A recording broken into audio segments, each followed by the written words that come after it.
Bonjour à toutes et tous. Dans le cours numéro 4, Introduction à la Genèse, nous allons étudier la vie d'Abraham, un géant de la foi. Comme nous l'avons déjà dit, nous ne pouvons faire qu'un survol de la Genèse du fait de l'importance du premier livre de la Bible. C'est pourquoi nous vous invitons à étudier les documents écrits qui vous sont proposés et qui présentent une étude plus approfondie. En langue hébraïque, Abraham signifie père élevé. Abraham est fils de Térak, ancêtre des Hébreux, père des croyants, ami de Dieu. Abraham est le personnage commun et central des trois religions monothéistes dominantes, judaïsme, christianisme, islam. Pour Paul, la promesse faite à Abraham est le commencement de l'histoire sainte qui s'accomplira en Jésus-Christ. Ainsi, les auteurs du Nouveau Testament citent son nom 72 fois. La vie d'Abraham est la démonstration de ce que Dieu peut réaliser dans la vie d'un homme en réponse à la foi. La Bible ne nous cache rien et nous raconte que cette transformation est longue, parfois chaotique, souvent douloureuse, mais toujours bénie.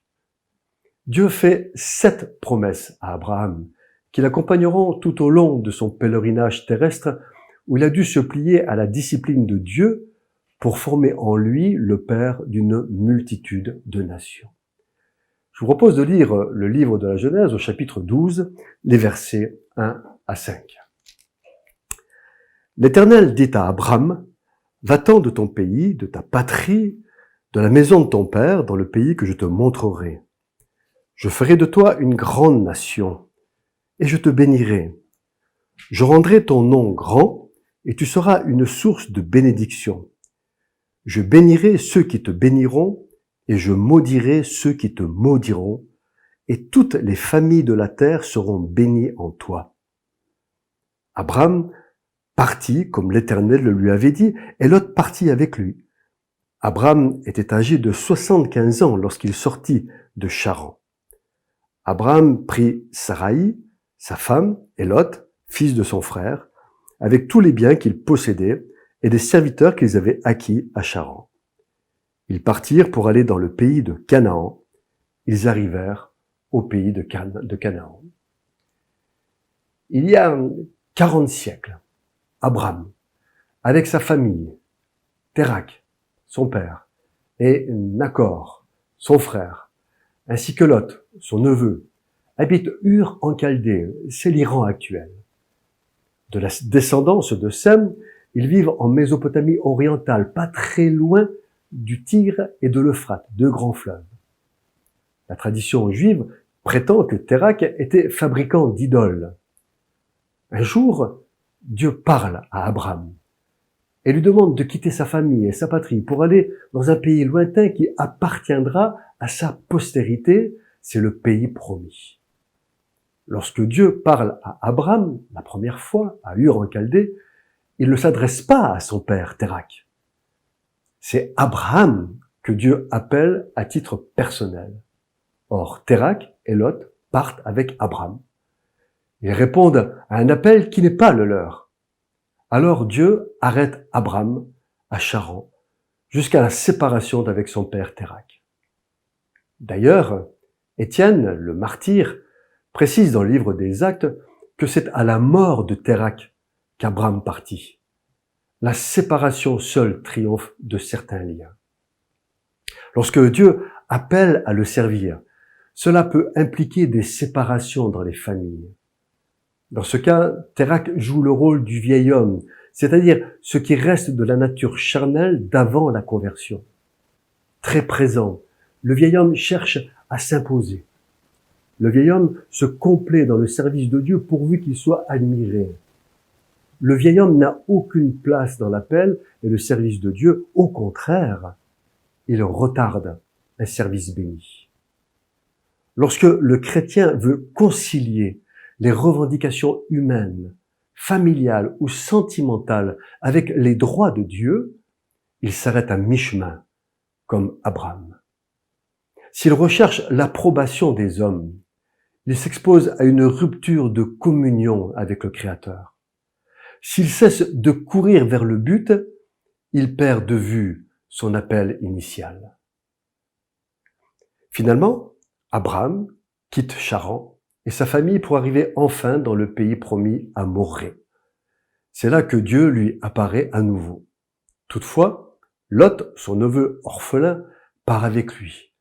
Et nous verrons par la suite que cela aura des conséquences lourdes pour Abraham. Alors que Dieu, jusqu'à présent, s'était fait entendre à Abraham, ici, il se montre et parle avec lui. Et en récompense de l'obéissance et de la foi d'Abraham, il confirme sa promesse, disant « Je donnerai ce pays à ta postérité », promesse d'autant plus étonnante que sa femme Saraï, qui a 65 ans, est stérile. Abraham bâtit un autel à l'Éternel qui vient de lui apparaître. Par la construction de cet autel, Abraham fait un acte de foi et s'approprie les promesses de Dieu. Par la foi, il prend d'avance possession du pays alors qu'il n'a pas même de quoi poser la plante de son pied. Abraham offre son sacrifice et se prosterne devant son Dieu. Dieu appelle des femmes et des hommes à le servir afin d'exécuter sa volonté pour leur bien et aussi pour être acteurs de la réalisation de ses plans. Certains vont dire, pourquoi appelle-t-il ? Il pourrait très bien se passer de l'homme. Certainement. Mais ce n'est pas son choix. Il a voulu que l'homme soit libre de ses choix et de ses décisions. Il lui demande une adhésion volontaire, ce qui était un gage de respect, mais aussi une responsabilité. Dieu n'a pas besoin des hommes pour le servir, parce qu'il est au ciel. Mais il a besoin d'eux pour se mettre au service du bien et de sa parole en faveur de tous les hommes. Lorsque Dieu appelle, c'est un honneur qu'il fait à celui qui est appelé à son service. L'enfant de Dieu doit désirer de tout son cœur servir Dieu. Il doit toute sa vie s'attendre à l'appel de Dieu et y répondre. L'appel de Dieu est toujours assorti de promesses d'alliance et de bénédiction. Ainsi, Abraham reçoit 3 ordres accompagnés de 3 promesses. Dieu lui dit « Va-t'en de ton pays » et une promesse « Je ferai de toi une nation ». Il dit encore « Va-t'en de ta patrie » et une promesse « Je te bénirai, je rendrai ton nom grand ». Il dit aussi « Va-t'en de ta maison, de la maison de ton père » et il donne une promesse « Toutes les familles de la terre seront bénies en toi ». Abraham a entendu l'appel de Dieu 9 fois tout au long de sa vie. Il en est de même pour le chrétien. Il ne reçoit pas un appel unique une fois à un moment de sa vie, mais il peut être appelé par Dieu de nombreuses fois pour des services, des missions différentes. C'est cela la vie de serviteur, c'est cela la vie de disciple de Jésus. Dernier point, concernant l'appel de Dieu, si l'appel est personnel, il est aussi différent pour chacun. Les termes de l'appel sont différents, prenant en compte la personnalité de la personne, son contexte, ses capacités, son potentiel. Dieu appelle certains à le servir dans leur milieu familial. Il en appelle d'autres sur le chemin de pays lointains. Par contre, il n'y a pas de petits et de grands appels au service. Tous sont importants aux yeux de Dieu, dans la mesure où ils sont accomplis avec foi, intégrité, persévérance et loyauté. Dans tous les cas, l'appel doit être confirmé par ceux qui sont élevés en autorité dans l'Église. Et le chemin de la vocation d'Abraham débute à peine que déjà l'épreuve de sa foi est éprouvée. À cause d'une famine dans le pays de Canaan, Abraham et toute sa maison descendent au pays d'Égypte. C'est une erreur dramatique, car jamais, à aucun moment, l'Éternel n'a dit à Abraham d'aller en Égypte. Au contraire. Dans l'Écriture, les famines ont toujours une signification spirituelle. Elles sont une démonstration du jugement divin envers les incrédules et une épreuve de foi pour le croyant. Abraham a peur de la famine et choisit de tenter d'éviter l'épreuve. Personne n'échappe à la discipline de Dieu. Abraham a abandonné le terrain des promesses et la présence de Dieu en abandonnant le lieu où il a bâti l'autel. Ce fut sa première éclipse de foi. Dans la Bible, l'Égypte représente le monde et ce qui s'y trouve. La convoitise de la chair, la convoitise des yeux, l'orgueil de la vie, dont nous avons déjà parlé. Dès que le croyant quitte le terrain où Dieu l'a placé, il est en danger. C'est l'expérience d'Abraham. Lorsqu'il se retrouve devant le pharaon d'Égypte, il ment par crainte pour sa vie. Le mensonge n'est jamais une solution. Il fait mentir sa femme. Elle expose au péché, devenant la femme de Pharaon. À cause de sa conduite, il attire les malheurs sur Pharaon et sa maison. Un chrétien qui n'est pas à sa place est un danger pour ceux qu'il côtoie. Quand l'homme se situe sur le terrain du mensonge, du péché ou tout simplement du monde, la communion avec Dieu est rompue. Plus de promesses, plus de bénédictions, plus de présence. L'homme est livré à lui-même et le vieil homme reprend le dessus. Mais Dieu emploie parfois des circonstances particulières pour nous ramener à lui. Si nous confessons nos écarts et abandonnons nos transgressions, Dieu est fidèle pour nous les pardonner. Il faut quitter l'Égypte pour retrouver la communion avec Dieu. Nous allons maintenant attaquer notre deuxième partie de cours, et pour cela, je vous propose de lire Genèse au chapitre 13, les versets 5 à 11. Lot, qui voyageait avec Abraham, avait aussi des brebis, des bœufs, et des tentes. Et la contrée était insuffisante pour qu'ils demeurent ensemble, car leurs biens étaient si considérables qu'ils ne pouvaient demeurer ensemble. Il y eut querelle entre les bergers des troupeaux d'Abraham et les bergers des troupeaux de Lot. Les Cananéens et les Phéréziens habitaient alors dans le pays. Abraham dit à Lot, « Qu'il n'y ait point, je te prie, de dispute entre moi et toi, ni entre mes bergers et tes bergers, car nous sommes frères. Tout le pays n'est-il pas devant toi? Sépare-toi donc de moi. Si tu vas à gauche, j'irai à droite. Si tu vas à droite, j'irai à gauche. » Lot leva les yeux et vit toute la plaine du Jourdain qui était entièrement arrosée.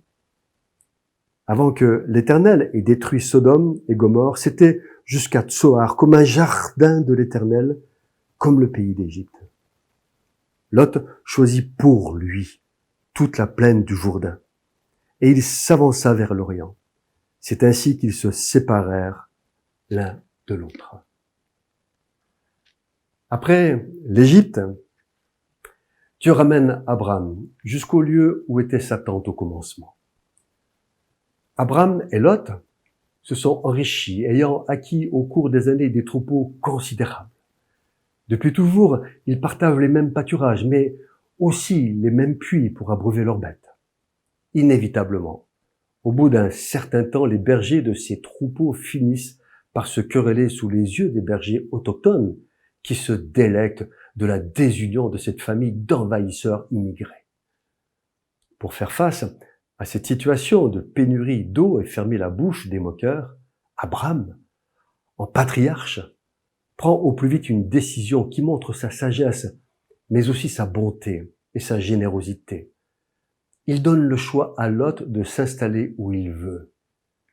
Quel contraste entre l'esprit désintéressé d'Abraham et l'égoïsme de Lot soumis à la convoitise de la vue. C'est le regard de la chair qui ne pense qu'à ses intérêts et choisit pour elle.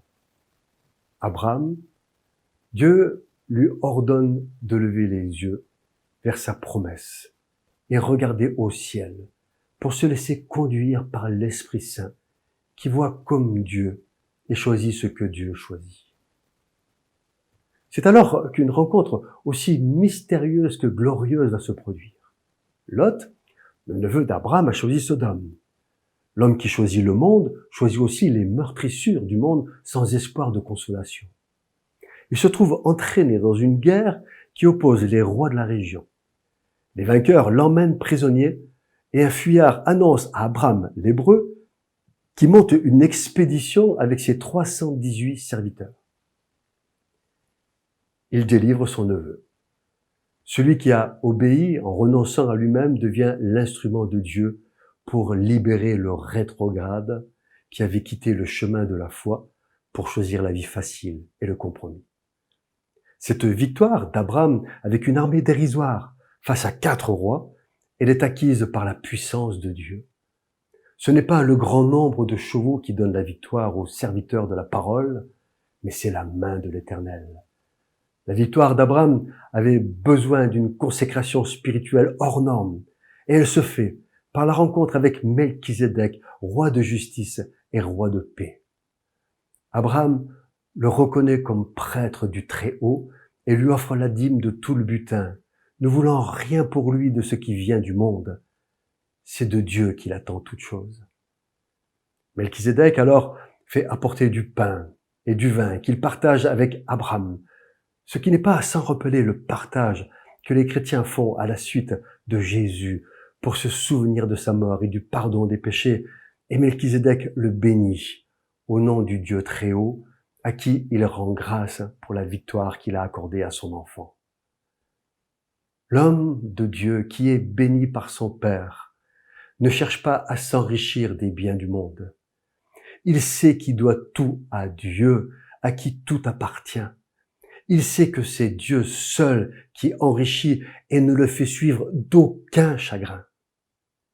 Il bénit celui qui ne met ni son cœur, ni son intelligence, ni sa force à chercher à posséder encore et encore.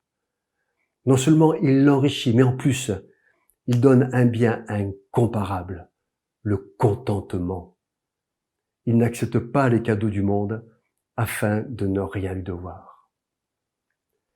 Après ces événements, la parole de l'Éternel est adressée à Abraham dans une vision. Et il dit, « Abraham, ne crains pas, je suis ton bouclier et ta récompense sera très grande. » C'est le premier « ne crains point » de la Bible. L'esprit de foi bannit la crainte, alors que l'esprit de crainte paralyse la foi. Abraham vient de renoncer à la récompense du roi de Sodome, mais il accède à celle du maître du ciel et de la terre, ce qui est bien plus glorieux.